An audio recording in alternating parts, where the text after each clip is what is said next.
Białoruś to też liczne pamiątki po różnych wojnach. I o ile pomniki z Wielkiej Wojny Otczyźnianej są lśniące i błyszczące, tak po lasach możemy znaleźć często tego typu miejsca, które są świadkiem dawnej, zapomnianej historii. Witam w kolejnym odcinku podróży kamperem po Białorusi. W tym filmie udamy się śladami Adama Mickiewicza, odwiedzając jego rodzinny folwark w Zaosiu oraz dwór w Nowogródku, gdzie na każdym kroku możemy znaleźć ślady po naszym słynnym wieszczu. Nowogródek był też przed wojną stolicą województwa nowogrodzkiego, które znajdowało się na wschodnich kresach Polski. Odwiedzimy również miejsca, które znalazły się w słynnych dziełach Adama, czyli jezioro Świtaś oraz zamek Mir, który jako ruiny zamku Horeszków znalazł się w Panu Tadeuszu. Całość trasy będzie przebiegać przez białoruską prowincję, szykujcie się więc na sielskie klimaty i zapomniane wioski, które wyglądają, jakby czas w nich zatrzymał się wiele lat temu. Po drodze nieoczekiwanie natkniemy się też na polskie przedwojenne fortyfikacje, mające chronić kraj przed nawałą ze wschodu, oraz pozostałości po niemieckim obozie koncentracyjnym w Kołdyczewie. Zapinajcie więc pasy i ruszamy na białoruską prowincję. Na wstępie dziękuję wszystkim osobom, które wspierają ten kanał, bo to właśnie dzięki Wam mogą powstawać filmy takie jak ten. Po obejrzeniu tego filmu nie zapomnij zostawić komentarza taktycznego dla zasięgu i łapki w górę.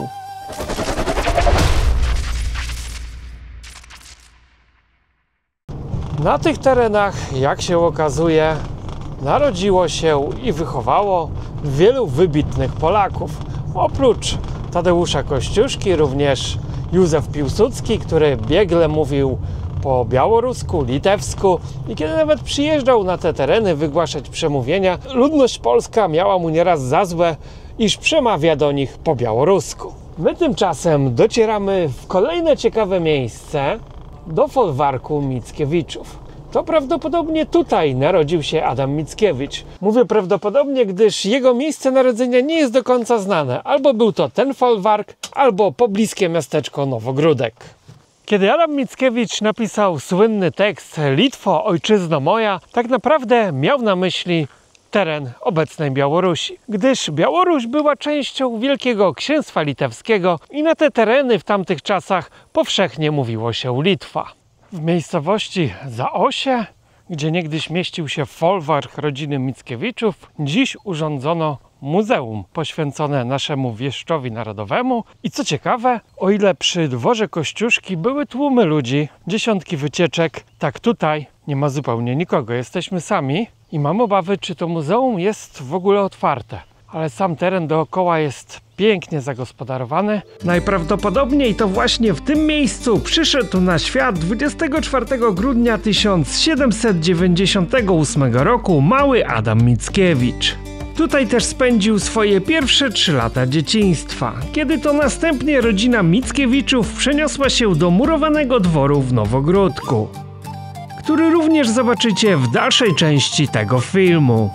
Jednak to właśnie w folwarku Zaosie Adam często spędzał swoje letnie wakacje. Dom, w którym dziś mieści się Muzeum Adama Mickiewicza, nie jest jednak oryginalny. Folwark doszczętnie spłonął w 1916 roku, a po 10 latach w tym miejscu na jego fundamentach Wojsko Polskie ufundowało obelisk upamiętniający słynnego poetę.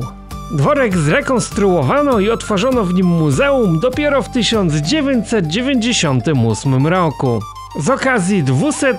rocznicy urodzin Adama. Jego wygląd i wyposażenie odtworzono na podstawie archiwalnych rysunków i opisów samego poety. W środku możemy podziwiać oryginalne wyposażenie z tamtych lat oraz rekonstrukcje i kopie pamiątek po słynnym mistrzu.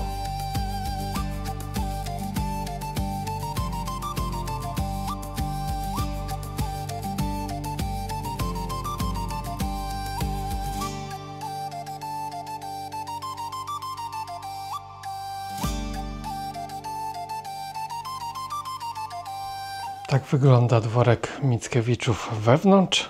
Możemy zobaczyć tu na spokojnie wszystkie pokoje, gdyż nie ma już żadnych wycieczek. Po przedsionku wchodzimy do jadalni. Tutaj wielki stół, szabla z ryngrafem, komoda. Następny pokój to ewidentnie jakaś pracownia. Prawdopodobnie w takim pokoju nasz wieszcz narodowy pisał swoje dzieła. Jeszcze mamy bażanta. Wszystko jest naprawdę pieczołowicie odremontowane. Nie spodziewałem się tego. Wygląda to nawet lepiej niż tego typu muzea w Polsce. Też mamy kilka takich domów naszych pisarzy, wieszczów narodowych. Mała komora, czyli takie miejsce, gdzie trzymano różne cenne rzeczy w domu. Zapasy, jakieś zioła, leki. Ktoś tu robił mikstury, nalewki. Że można sobie tutaj wszędzie wejść, nic nie jest odgrodzone. Żadnymi taśmami, sznurkami. Można wszystko pooglądać. Kiedyś w każdym domu w zaborze rosyjskim musiał stać samowar. Teraz jakoś to zniknęło, ale pamiętam, że kiedyś jeszcze takie rzeczy można było kupić na targowiskach polskich. Tym miejscem opiekuje się dyrektor Wiktor, który dba, aby wszystko tutaj grało jak należy. Oprowadza też chętnie turystów, opowiada. Mówił, że niedawno spali tutaj Polacy na parkingu. Przed wejściem przyjechali samochodem przerobionym na kampera. Kilka lat temu wszystkie te miejsca miały opisy w języku polskim. Była zupełnie inna sytuacja. No dziś jest jak jest. Być może kiedyś się to zmieni i w tego typu obiektach znów powrócą polskie tablice informacyjne, czego ja osobiście bardzo bym sobie życzył.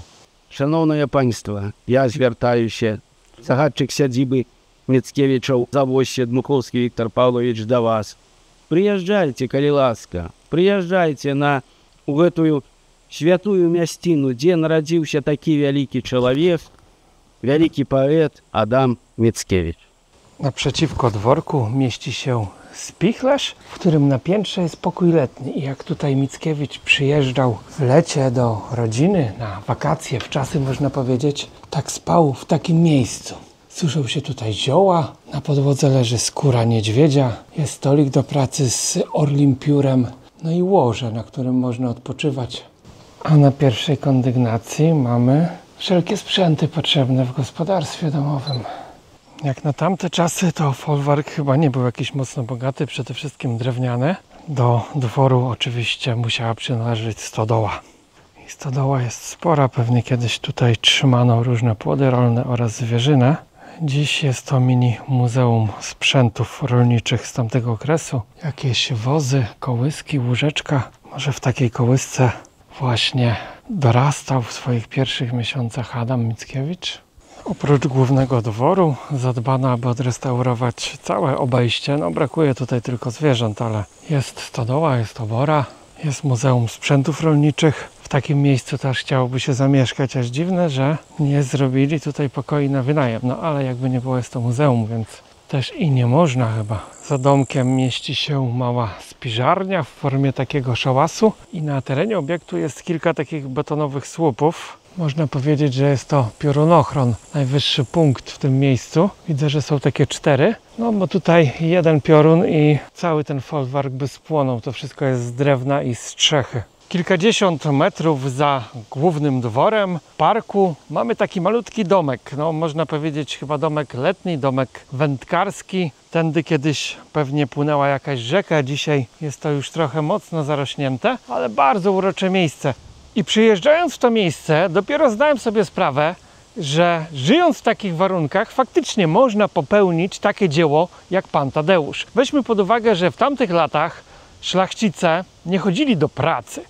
Chłop musiał zapierdzielać na roli od świtu do zmierzchu, w niedzielę szedł do kościoła, a później do knajpy, nachlać się, żeby napełnić jeszcze pieniędzmi sakiewkę swemu panu, który miał gorzelnię bądź browar. Za to szlachcic przez cały tydzień z braku jakiegokolwiek zajęcia kombinował, co by tu robić. Niektórzy balowali, przypuszczali majątki, nieraz taką fortunę można było przepić, przegrać w karty, ale ci, którzy nie lubili imprezowego stylu życia, mogli oddawać się różnym muzom, jak na przykład pisaniu, komponowaniu. Dzięki temu, że mieli mnóstwo czasu, musieli go jakoś spożytkować, więc działali. Gdybym ja obecnie miał tyle czasu, co niegdyś nasi polscy szlachcice, to moglibyście oglądać pewnie po 3-4 wspaniałe filmy w tygodniu, ale niestety muszę na co dzień zapierdzielać na chleb i na te podróże, abym mógł wam pokazać te piękne miejsca. Stąd siłą rzeczy nie jestem w stanie zmontować więcej niż jednego filmu na tydzień. Na szczęście dzisiaj już nie mamy pańszczyzny, nie musimy nic odrabiać u naszego Pana. Każdy jest panem własnego losu, może robić co chce, kiedy chce i jak chce. Więc jeśli narzekasz na brak czasu lub pieniędzy, to sprawdź najpierw, ile czasu dziennie marnuje ci się na scrollowanie bezwartościowych treści w internecie. Jeśli masz problem z nadużywaniem aplikacji społecznościowych i zbyt dużo czasu spędzasz na portalach typu Facebook czy Instagram, tak polecam ci użycie aplikacji Scrolli wraz z dołączonym do niej małym gadżetem, dzięki której będziesz mieć więcej czasu dla siebie i swoich najbliższych. Urządzenie, które trzymasz teraz w ręce, zabiera nam średnio 5 godzin dziennie, czyli 15 lat naszego życia. W większości nie na wartościowe materiały, jak ten podcast, tylko scrollowaniu. W tej walce pomoże ci Scrolli, fizyczne urządzenie, które pomaga odzyskać równowagę w relacji z telefonem. Z Parku Dworskiego niestety do czasów obecnych zachowało się niewiele, ale przetrwała lipa, która pamięta jeszcze czasy Adama Mickiewicza i być może to właśnie pod tą lipą odpoczywał i pisał swoje dzieła. Drzewo nie jest może jakieś potężne, ale widać, że swoje lata ma. Zostało albo połamane przez wichury, albo uderzone przez piorun. Pień jest mocno sfatygowany. Obok mamy też niezwykłe dwa drzewa. Wydaje się, jakby wyrastały z jednego pnia, a jest to klon i brzoza, plątane ze sobą w miłosnym uścisku. No te drzewa są młode, zapewne nie pamiętają czasów Mickiewicza, ale być może ktoś się tutaj zasadził na pamiątkę tych, które rosły tu wcześniej, bo legenda głosi, że takie drzewo rosło obok dworku te 200 lat temu.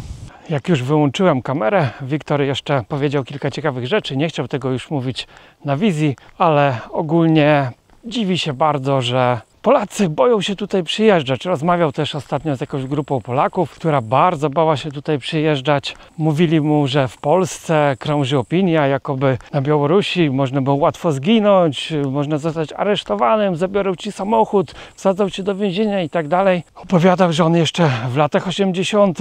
on i jego znajomi jeździli do Polski na bazary, sprzedawali pościel, sprzedawali takie metalowe samochody dla dzieci, biedronki u nich się to nazywa. Później w latach 90. przywozili towary z Polski tutaj, bo tu żyło się gorzej i jakoś te dwa narody zawsze sobie tutaj radziły.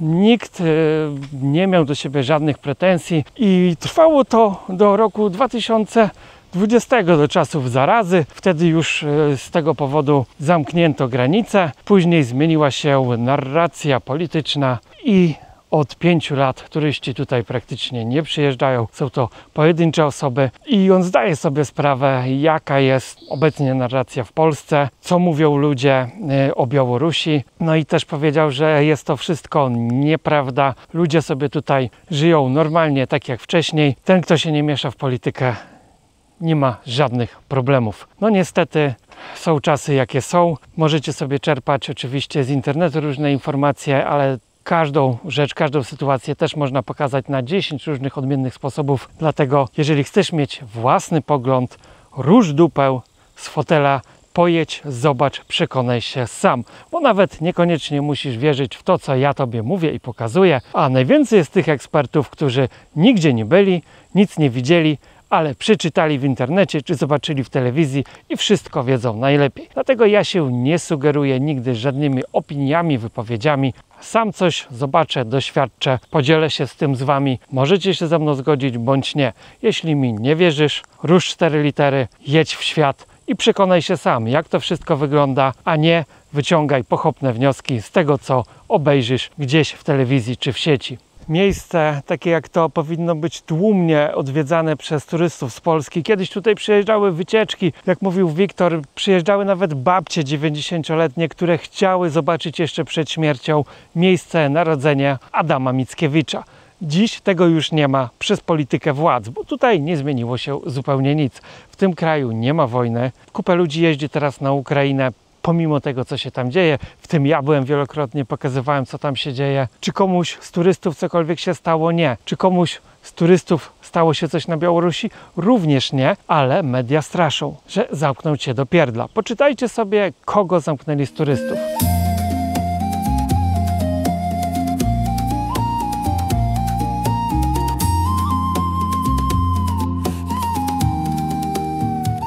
Chcieliście zobaczyć białoruską wieś? No to dobra, jedziemy w jakąś najbardziej zapadłą dziurę.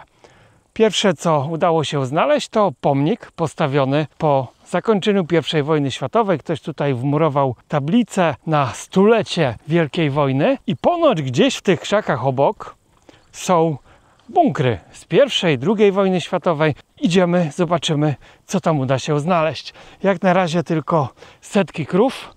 Na mapie niby jest tutaj wieś, wsi na razie żadnej nie widać. Dróg też. Jechaliśmy polnymi drogami do momentu, aż dalej jechać się nie dało i teraz pójdziemy dalej z buta. W środku pola natrafiamy na opuszczone tory kolejowe. Była to wąskotorówka, więc coś tutaj musiano transportować. Tereny są bardzo grząskie, być może ta linia służyła właśnie do dowozu materiałów. I kolejne tory. Dziwne. Spójrzcie na to. W lesie jest taki oto olbrzymi pomnik.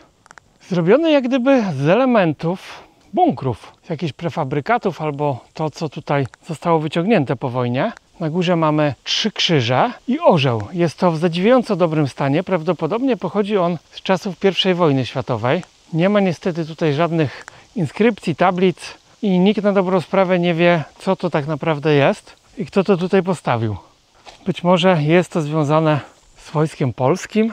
W tym miejscu są ślady po jakiejś tablicy. No komuś to przeszkadzało i zerwał. Są tutaj znicze, ktoś zapala te znicze. No jeżeli ktoś z Was wie, co to może być, tak czekam na info, bo jestem bardzo ciekaw.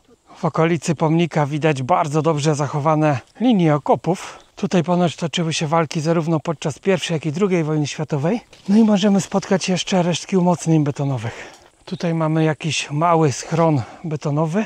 Chyba był jednoizbowy. Tu wystająca szyna z ziemi. Widzę, że teren nasycenia fortyfikacjami jest tutaj naprawdę duży. I proszę, jest kolejny bunkier. Proszę, tutaj mamy nawet napis. Ale jaja, to jest polski schron. Chyba polski schron z pozycji granicznej. Na bunkrze widnieje napis w języku polskim. Skąd zatem on się tutaj wziął? W dwudziestoleciu międzywojennym Polska postanowiła wykorzystać stare niemieckie fortyfikacje z okresu I wojny światowej, modernizując je i rozbudowując. Linia fortyfikacyjna została podzielona na 6 części.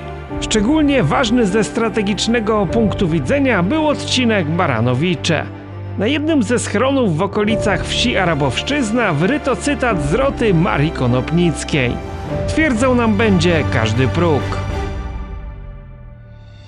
W okolicy znajduje się też ponoć bunkier z napisem Niech żyje Polska, ale niestety nie udało się go odnaleźć. Fortyfikacje zachowały się w całkiem dobrym stanie, a wewnątrz możemy jeszcze zobaczyć uniwersalne mocowania do karabinów maszynowych.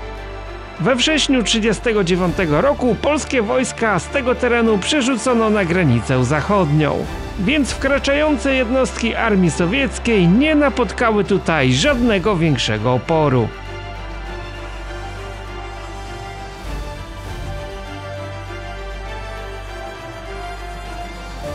I to by miało sens, bo otwory strzelnicze są zwrócone na wschód, czyli te pozycje miały bronić nas przed bolszewicką nawałą. I teraz już rozumiem, dlaczego Wiktor niechętnie chciał mówić o tych bunkrach. Powiedział, że on nie wie, czyje to jest. Tutaj mamy pozycje ogniowe. Stanowisko CKM-u, bądź może nawet jakiejś małej armaty. Widzę, że nie jest to takie małe. A tutaj był szyb. I kolejna pozycja obronna. I tutaj aż 3. Zobaczcie, 3 stanowiska. Jedno jest zasypane. No, takiego znaleziska się nie spodziewałem.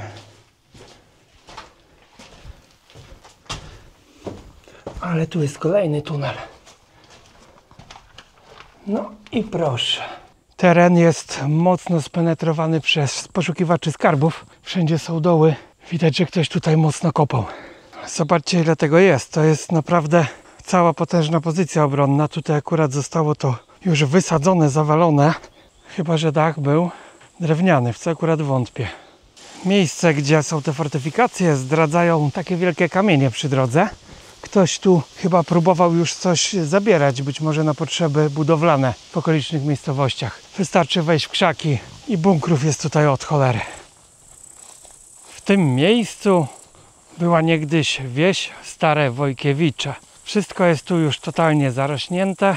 W tych krzakach jest tylko kilka opuszczonych chałup. Z pewnością była to wieś polska.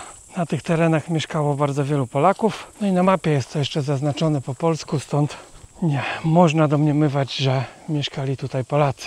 I jeden z ostatnich domów, nie wiem czy ktoś tu mieszka, ale jest w miarę to obejście ogarnięte, więc możliwe, że jeszcze tutaj jakiś dziadeczek żyje. Słyszą się kalesony na płocie, więc całkiem możliwe, że ostatni mieszkaniec tej wioski żyje w tym domku. Prądu tu nie ma, woda jest ze studni. Kiedyś tętniło tutaj życie. Nawet widzimy jeszcze jakieś stare tutaj krzewy kwitnące. Tam są łubiny dalej. Coś pięknego. Wszelkie statystyki pokazują, że wieś białoruska wyludnia się. I to faktycznie widać. Jest to prawdą. Jest mnóstwo opuszczonych całkowicie wsi, tak jak ta. Mnóstwo wsi, które się wyludniają powoli. O ile jeszcze w tych PGR-ach widać życie, tam ludzie mają jakąś pracę, są dzieci, jest młodzież, ale jest mnóstwo tego typu miejsc, które już świecą pustkami. No, to są pokrzywy naprawdę po szyję. Ciężko mi tutaj chodzić, bo nie jestem przygotowany na coś takiego. No, wszędzie są jakieś sady, drzewa owocowe. Jak jedziemy przez te opuszczone wsie, tak wszędzie widać tylko stare babcie, dziadków, jakichś pijaczków. No zobaczcie. O, tu są pokrzywy, popachy, ale to jest obraz jak w jakiejś Prypeci. No, muszę tu kiedyś przyjechać, jak nie będzie tych pokrzyw. I wtedy to wszystko będzie można sobie pozwiedzać. Nogi mam teraz pocięte niemiłosiernie. Ale robię to specjalnie dla Was, żeby pokazać Wam chociaż trochę tego, co ma do zaoferowania Białoruś. Tutaj jakaś zawalona szopa. Czy tam jest chatka, która się już zawaliła totalnie. Tak wygląda białoruska prowincja. Wiele polskich wsi również wyludnia się dzisiaj. Młodzież nie chce mieszkać w takich miejscach, no bo jakie czekają ich tutaj perspektywy? Praca na roli, ewentualnie agroturystyka, jeżeli miejsce się do tego jakkolwiek nadaje. Młodzi dziś nie chcą pracować w polu, nie chcą hodować krów, świń. Wyjeżdżają więc do miasta. No wystarczy, że ktoś raz zapróbuje, wyjedzie tutaj do Brześcia czy do Mińska, zobaczy jak żyje się w wielkim mieście. To pewnie już nie zechce nigdy wracać na taką wieś. No ale taka sama tendencja jest wszędzie. Już w tej chwili większość obywateli Białorusi żyje w miastach, w dużych miastach i ten trend jest stale rosnący. Stąd oni będą mieć za pewnie kilka lat już spory problem z rękami do pracy i być może sami będą zatrzymywać już tych inżynierów, bo nie będzie komu robić w polu. To wcale nie jest tak odległa perspektywa, jak mogłoby się wydawać.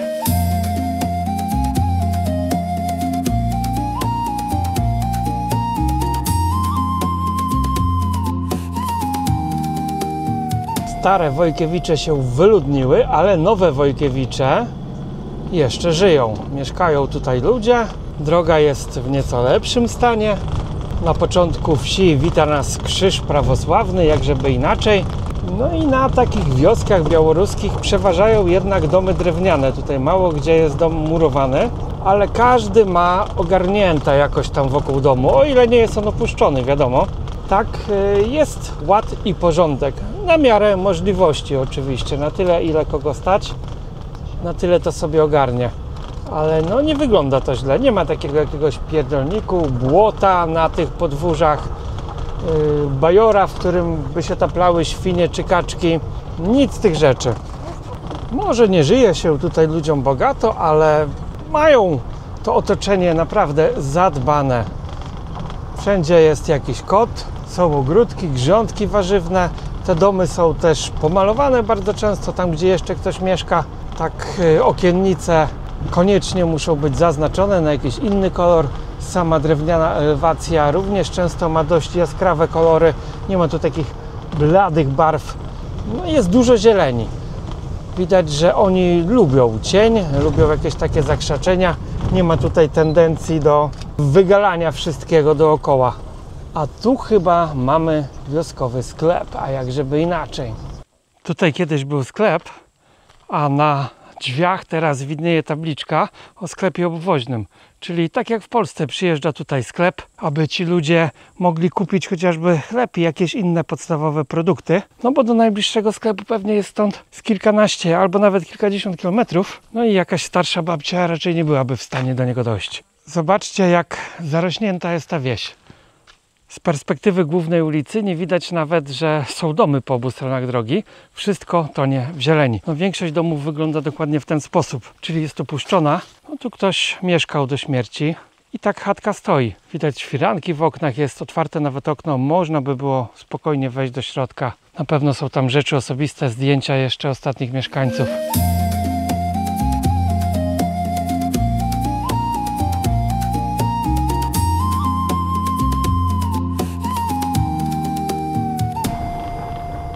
Jedziesz sobie przez białoruską wieś, a tu nagle na drodze stado gęsi.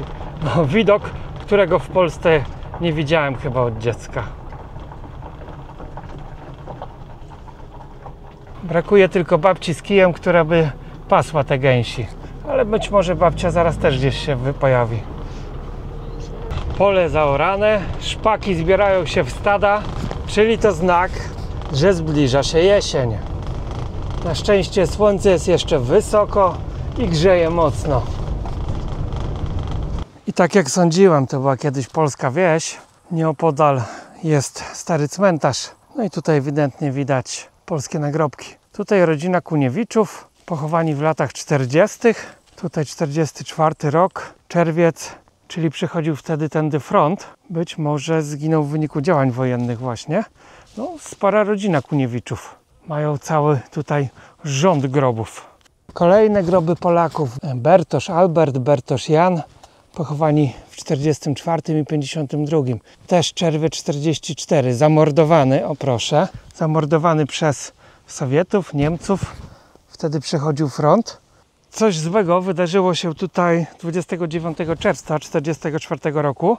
Jest sporo grobów Polaków z tą datą. No i na jednym z nich widnieje napis zamordowany. Ale ten cmentarz to nie tylko to, co widać od ulicy. Jak wejdziemy w krzaki, tak grobów jest dużo więcej. I to grobów różnych, nie tylko Polaków. Są tutaj też prawosławni Białorusini. Wszyscy byli chowani na jednym cmentarzu.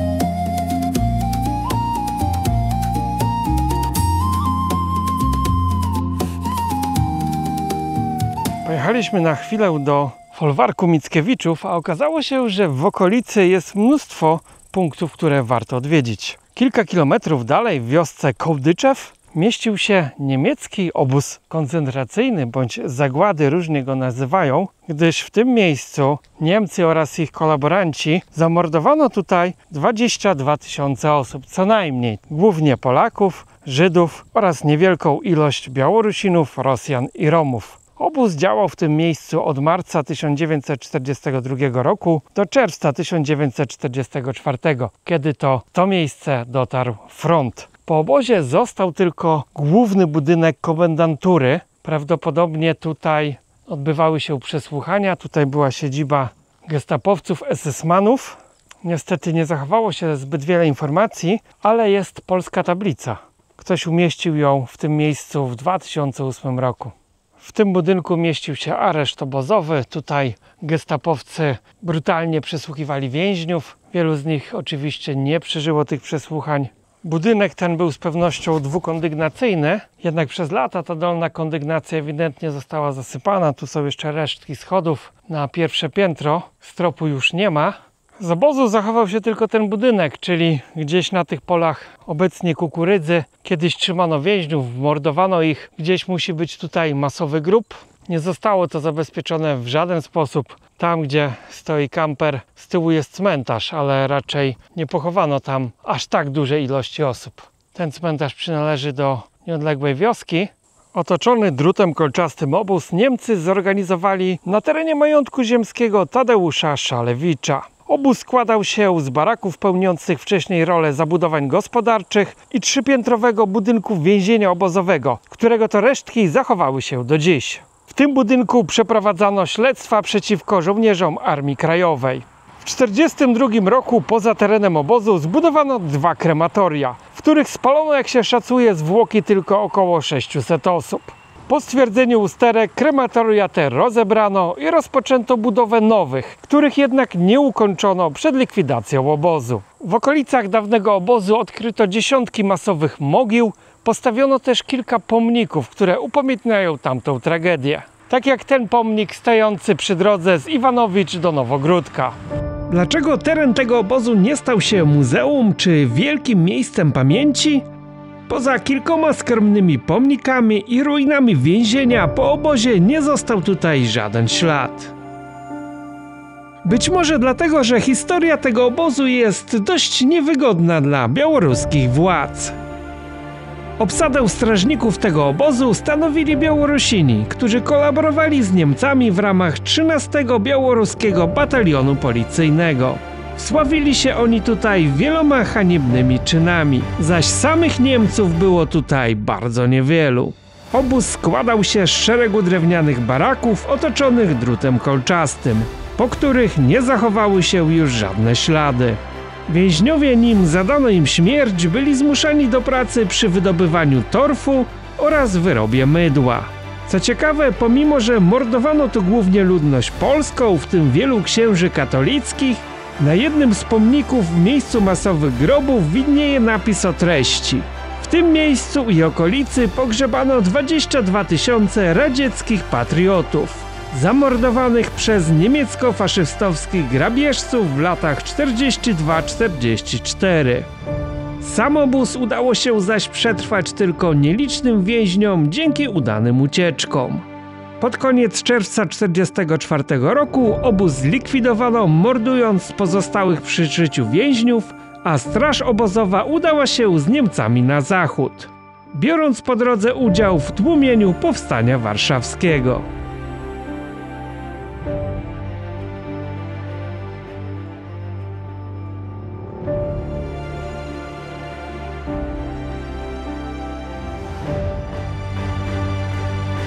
Po drodze do Nowogródka mamy kolejne miejsce związane z historią Adama Mickiewicza.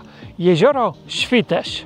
Nie mylić z jeziorem Świtaś, które znajduje się na Ukrainie. To właśnie o tym jeziorze Adam Mickiewicz napisał 2 ballady: Świtezianka i Świtaś. Adam więc rozsławił to jezioro na cały świat dzięki swojej twórczości. W tej balladzie jezioro nie tylko było tłem historii, ale stało się też głęboką metaforą. Mickiewicz przedstawił głębiny jeziora jako metaforę niezgłębionych głębi ludzkiej duszy, historii narodu i tajemnic świata. A dziś jest to popularne miejsce plażowania Białorusinów. Akurat jesteśmy tutaj w godzinach wieczornych, kiedy to już ludzie zbierają się do domów. Nie wolno tutaj kampingować, zostawać na noc. Jest oczywiście też kilka kempingów płatnych, na których możemy rozbić namiot czy zostać tutaj autem. Ale ogólnie raczej widać, że ludzie już zebrali się do domów. Wszędzie wygrywa radosna muzyka. To jezioro ma opinię mocno imprezowego, aczkolwiek nie widać tego na pierwszy rzut oka. Ale ponoć są tutaj miejsca, gdzie można się dobrze zabawić. Woda jest krystalicznie czysta. Jezioro jest prawie całkowicie dzikie. Mieści się nad nim tylko jeden ośrodek wczasowy, a poza tym brzegi porośnięte są roślinnością, krzakami. Są tylko dzikie plaże poza tą jedną z malutkim molo i altanką na wodzie. Miejsce jest bardziej rezerwatem przyrody wodnej niż typowym kąpieliskiem z infrastrukturą. Nie ma tutaj żadnych straganów z magnesami, watą cukrową i innym badziewiem, ani budek z hot dogami. Trzeba zabrać ze sobą własny prowant, własne piwo czy własną wódkę.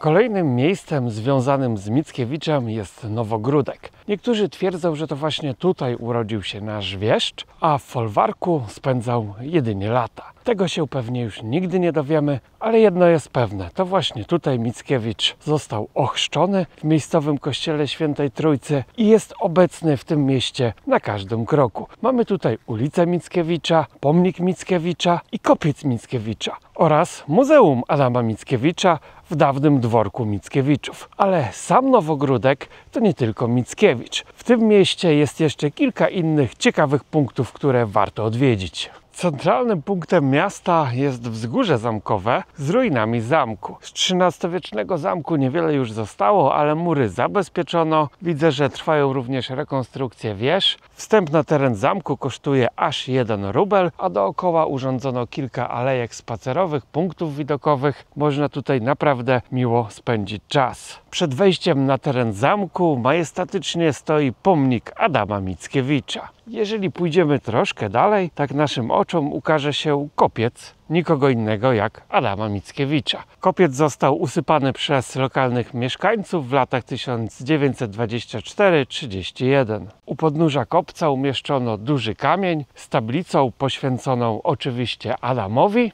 Możemy wejść na szczyt kopca, ale niestety drzewa zasłaniają widok na okolice, a przede wszystkim na zamek.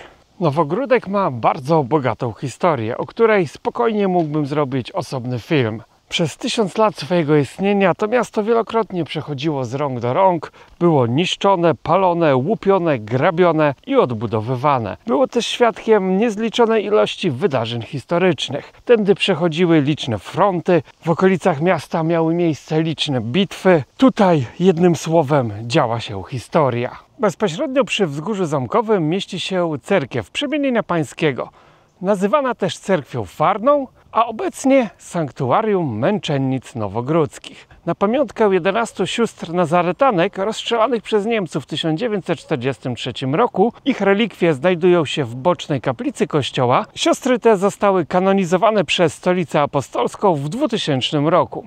Cerkiew ta ma bardzo bogatą i niezwykłą historię. Została ona ufundowana przez wielkiego księcia litewskiego Witolda w miejscu dawnej pogańskiej świątyni, na pamiątkę przyjęcia przez niego chrztu świętego.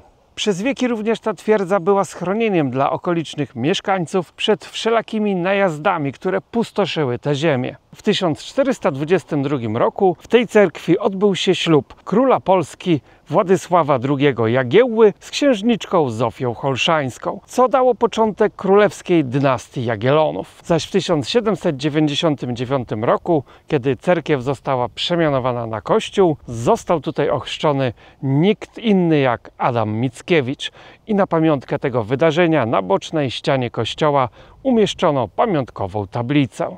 W samym kościele znajdziemy też więcej polskich akcentów. Oprócz tablic poświęconych wybitnym Polakom, którzy żyli w Nowogródku, mamy też kilka ciekawych historii obywateli tego miasta. Wszystko jest na szczęście też opisane po polsku. Kościół jest prowadzony przez polskie siostry. Można tutaj również przyjść na mszę odprawianą w języku polskim. Nowogródek ma też piękny rynek. Widać, że cały czas coś jest tutaj remontowane, nie popada to w ruinę. Na każdym budynku jest tabliczka, która mówi coś o jego historii, datę powstania, jego pierwotne przeznaczenie.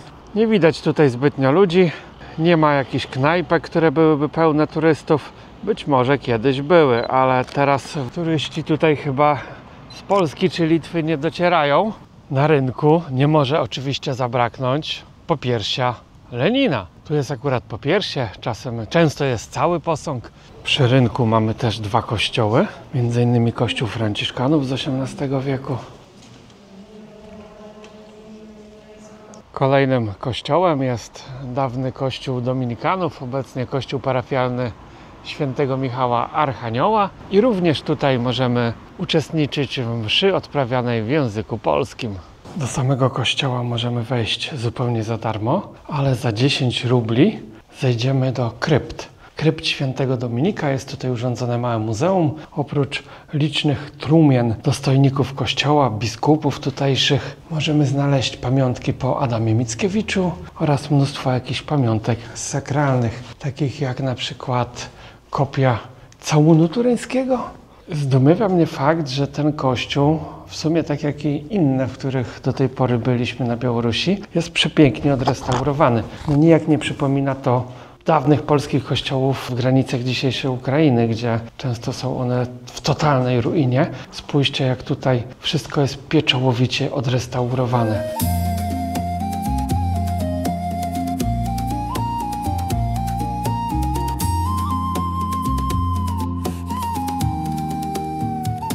Przy rynku w Nowogródku mieści się niewątpliwie największa atrakcja z perspektywy nas Polaków, czyli dworek rodzinny Mickiewiczów. I to właśnie w tym dworku Mickiewicz spędził dzieciństwo oraz swoje lata szkolne. Tutaj w Nowogródku chodził do szkoły, tutaj też pracował. Ten dworek to kolejny przykład świetnie zagospodarowanego, dawnego polskiego obiektu, polskiego dziedzictwa. Nawet mamy tutaj sporo informacji w języku polskim, oby tak dalej. Wstęp do dworku Mickiewiczów kosztuje symboliczne 5 rubli. Dom na przestrzeni lat był wielokrotnie niszczony, przebudowywany. Obecnie jest w nim urządzone muzeum i za jedyne 5 rubli możemy wejść do środka, zobaczyć, jak pracował nasz wielki mistrz, jak żył. Wszystko zostało tu pieczołowicie odremontowane. Nawet możemy sobie przeczytać tutaj po polsku. To muzeum prowadzone jest przez Stowarzyszenie Lokalne Dom Polski, które dba o to, aby to polskie dziedzictwo na tych ziemiach zostało zachowane. Jest to jedno z niewielu miejsc, gdzie faktycznie te opisy po polsku jeszcze się zachowały. Wszystkie sale są podpisane, jest też audioprzewodnik i można tutaj poczuć się jak 200 lat temu. W muzeum możemy zobaczyć kopię oryginalnego aktu chrztu Adama Mickiewicza. Zobaczcie, jak przez setki lat zmienił się nasz język polski. Czepiacie się mnie, że ja się gdzieś przejęzyczę? A może używam po prostu staropolszczyzny? 1772 rok i wtedy, proszę bardzo, zamiast i pisano y. Księży nie pisano przez k, tylko przez x, a dziś x nie występuje w języku polskim. Ojciec Adama, Nikolaj, był adwokatem i komornikiem, uczestnikiem wielu wydarzeń historycznych przełomu XVIII i XIX wieku. W 1803 roku kupił działkę pod przyszły dom za 50 rubli. W tym miejscu pobudował najpierw drewniany dom, który spłonął 3 lata później, a następnie pobudował tutaj dom murowany, który dziś został odwzorowany na tyle, ile to było możliwe z zachowanych szkiców i zdjęć. Nie zachowały się jednak zdjęcia z wnętrza domu, więc nie wiadomo, jak to wyglądało w tamtych latach. Starano się tutaj jedynie odwzorować wystrój panujący w ówczesnych domach tamtych lat, stąd nie wiemy, czy faktycznie to wyposażenie było takie, czy zupełnie inne. Jest to współczesna rekonstrukcja tamtych dziejów. Pokój Adama i jego brata Franciszka. Pokój ojca Adama, Mikołaja Mickiewicza. Salon, ale w tym domu znajdują się również oryginalne pamiątki po Adamie, tak jak ten zegar, który stał w jego pokoju w Wilnie. Przy dźwiękach tego zegara napisał słynny poemat Grażyna. W piwnicy dworku mamy małe muzeum etnograficzne. Podobne wyposażenie można było oglądać w folwarku Mickiewiczów, który widzieliście wcześniej.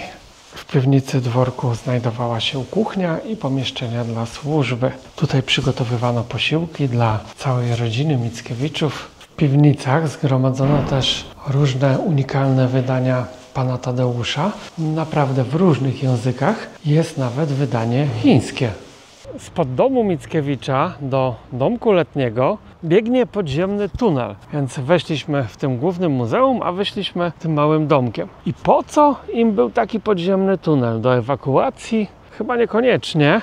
O Adamie Mickiewiczu krążą różne opowieści. Miał też swoją inną, bardziej mroczną stronę. Był bardzo znanym erosomanem swoich czasów. Miał liczne kochanki, pomimo że miał żonę i miał z nią 6 dzieci. Mieszkał też pod jednym dachem wraz ze swoją żoną, tymi dziećmi, z kolejną kochanką i mało tego, jeszcze uprawiał związek romantyczny ze swoją teściową. Nikt nie wie, ile miał nieślubnych dzieci, ale zapewne było też ich sporo.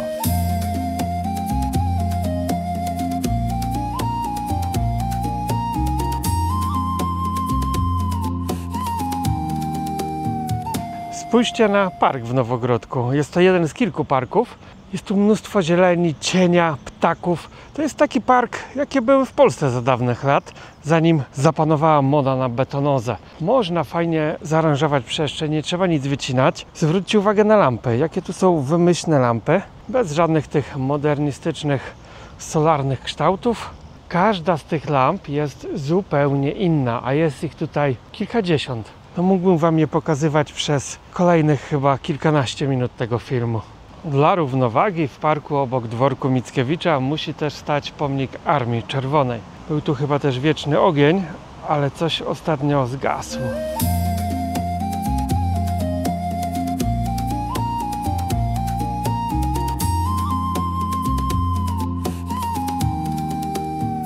Tankowanie na Białorusi należy do naprawdę przyjemnych. Zobaczcie, 65 litrów diesla za niecałe 200 zł. Cena bajka, naprawdę można zwiedzać ten kraj bardzo tanio, jeżeli już odstoimy swoje na granicy. A do wyboru mamy benzynę 95 i diesel w cenie 2,6 rubla i benzynę 92-oktanową za 2,5 rubla. Cena jest stała w całym kraju, ustalona przez rząd, więc nieważne czy tankujemy na wsi, czy tankujemy na stacji przy autostradzie, cena będzie zawsze taka sama. To jest super, bo nie tworzą się kolejki do stacji, które mają akurat 10 groszy tańsze paliwo, co jest często w Polsce. Sklepowa na stacji powiedziała mi, że nie przyjmują polskich kart płatniczych, stąd płatność wyłącznie gotówką. Miejcie więc to na uwadze, tankując na Białorusi. Nie wiem, czy tak jest wszędzie, ale takie informacje zostały mi tutaj udzielone. Z Nowogródka udajemy się do kolejnego miejsca związanego z twórczością Adama Mickiewicza. Zamek w Mirze, powstały na przełomie XV i XVI wieku, jest największą tego typu budowlą na całej Białorusi. Przez wiele lat był przebudowywany i niszczony. Podczas ostatniej wojny w ogrodach zamkowych Niemcy zamordowali miejscowych Żydów, a w samym zamku otworzyli getto, z którego udało się zbiec kilku młodym Żydom. Po tym wydarzeniu pozostali więźniowie zostali zgładzeni na miejscu. W ostatnich latach zamek został jednak podniesiony z gruzów i stał się wielką atrakcją turystyczną kraju. A odwiedzający go turyści z pewnością w większości nie zdają sobie sprawy z krwawej historii tego miejsca.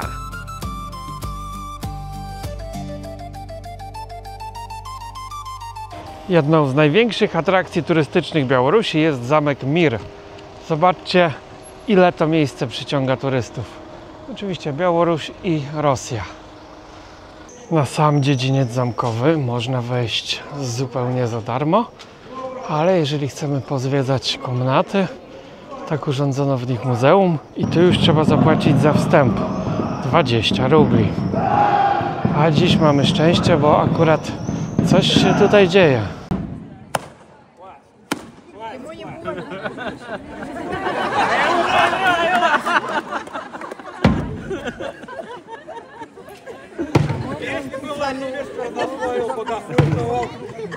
Вот бы ему засунули живую змею. Давай! Также ему могли взять двух грязных, вонючих, жирных крыс и засунуть в гениталии. Давай! Повеселились крыски. Zamek w Mirze to najlepiej zachowany zespół zamkowy na Białorusi. W 2000 roku został wpisany na listę UNESCO i ten oto zamek był również inspiracją dla Adama Mickiewicza, który umieścił zamek Horeszków w Panu Tadeuszu. Ci, którzy czytali czy oglądali film, pamiętają, że akcja dzieje się w tak zwanym Zamku Horeszków. Chodziło o ten konkretnie zamek. Kolejną ciekawostką związaną z tym zamkiem jest fakt, że to w tym miejscu w 1928 roku powstał pierwszy polski film, Pan Tadeusz. Tak, Pan Tadeusz był już zekranizowany przed II wojną światową, ale to, co my znamy teraz, tą współczesną wersję nakręcono ponownie wiele lat później. Przed II wojną światową ten zamek leżał w granicach Polski, stąd nie było problemem, aby tutaj urządzić plan filmowy. Obecnie zamek pełni funkcje rekreacyjne, mamy tutaj muzeum, restauracje, odbywają się różnego rodzaju pokazy, rekonstrukcje. Możemy również wynająć sobie tutaj nocleg, gdyż w części zamkowych komnat urządzono hotel. Zapewne w czasach rycerskich ten zamek był świadkiem wielu krwawych historii, ale również w czasach nam prawie współczesnych wcale nie było tutaj lepiej. 19 marca 1919 roku bolszewicy zamordowali w ruinach zamku polskich działaczy. Ich ciała wrzucono do tej oto zamkowej studni. Zginął tutaj m.in. ksiądz Wincenty Lotarewicz. Następnie w czasie II wojny światowej Niemcy utworzyli na terenie zamku getto dla Żydów. No i możemy sobie tu kupić wisiorek z głowy gawrona. Bardzo oryginalna pamiątka z Białorusi. Jak ktoś lubi gotycki klimat, tak czemu nie? Ale można też potrenować walkę na miecze. Jest weekend, więc sporo się tutaj dzisiaj dzieje. Z ciekawostek alkoholowych można kupić też herbatę, która ma 45%, a pół litra kosztuje niecałe 20 rubli. Ten zamek jest kolejnym przykładem tego, jak można z trwałej ruiny zrobić coś pięknego, co posłuży ludziom przez kolejne pokolenia. Zamek Mir nie miał szczęścia, wielokrotnie był niszczony, odbudowywany, ale od 2000 roku ponownie lśni swoim blaskiem. Pierwszym odwiedzającym ten zamek po jego ostatnim remoncie był sam Aleksander Łukaszenka. W Polsce mamy również mnóstwo podobnych zamków, które są trwałą ruiną, świecą gołymi murami, no ale pomimo tego i tak są atrakcją turystyczną, za którą musimy zapłacić nieraz niemałe pieniądze. Tutaj pomimo, że możemy sobie wejść zupełnie za darmo na dziedziniec, tak wstęp do samego muzeum nie jest drogi, bo kosztuje tylko 20 rubli. Muzeum jest spore, zgromadzono tam różne eksponaty i wyposażenie, które odzwierciedla wszystkie te wieki funkcjonowania zamku. W środku zamek odremontowano typowo muzealnie. Nie jest to wierna rekonstrukcja wnętrz, choć kilka sal, takich jak sala balowa czy jakiś tam pokój myśliwski oraz piwnice, w których mieściła się kuchnia i magazyn wina oraz innych alkoholi, zostały odrestaurowane zgodnie z tym, co miało miejsce kiedyś w tym zamku. Jednak większość pomieszczeń są to typowe gołe ściany z różnymi ekspozycjami muzealnymi. Wiem, że są zwolennicy i przeciwnicy tego typu renowacji. Oczywiście miałby swój urok, gdyby był nadal trwałą ruiną. Wtedy ludzie psioczyliby, że czemu taka piękna budowla, zabytek niszczeje, nikt go nie odremontuje. Zamek został odremontowany olbrzymim nakładem, no i niektórym też się nie podoba, że zniszczono jego dawny urok. Wszystkim się nie dogodzi, ale dzięki temu remontowi na pewno postoi kolejnych kilkaset lat i będzie służył odwiedzającym jako żywa lekcja historii. W zamku też znajdziemy mnóstwo polskich akcentów. Niestety nie ma nigdzie napisów polskich, aczkolwiek możemy zobaczyć sporo polskich eksponatów, no ale dzięki działaniu naszej władzy obecnie na Białorusi prędzej przeczytamy coś po chińsku niż po polsku. Z tyłu zamku mamy też piękny, rozległy park oraz bardzo bogato zdobioną kaplicę zamkową. Dziękuję za dotrwanie do końca filmu i już teraz zapraszam do obejrzenia kolejnego odcinka, w którym udamy się do stolicy Białorusi, czyli Mińska. Odwiedzimy m.in. uroczysko w Kuropatach, gdzie NKWD dokonywało masowych mordów na Polakach, oraz Białoruskie Narodowe Muzeum Wielkiej Wojny Ojczyźnianej. Przyjrzymy się też z bliska największej ciężarówce świata, która jest produkowana na Białorusi, oraz przejdziemy ulicami centrum Mińska. Ale to już historia na kolejny odcinek. Na koniec nie zapomnij podzielić się wrażeniami w komentarzu i udostępnić ten materiał swoim znajomym. Do zobaczenia w kolejnych filmach. Cześć!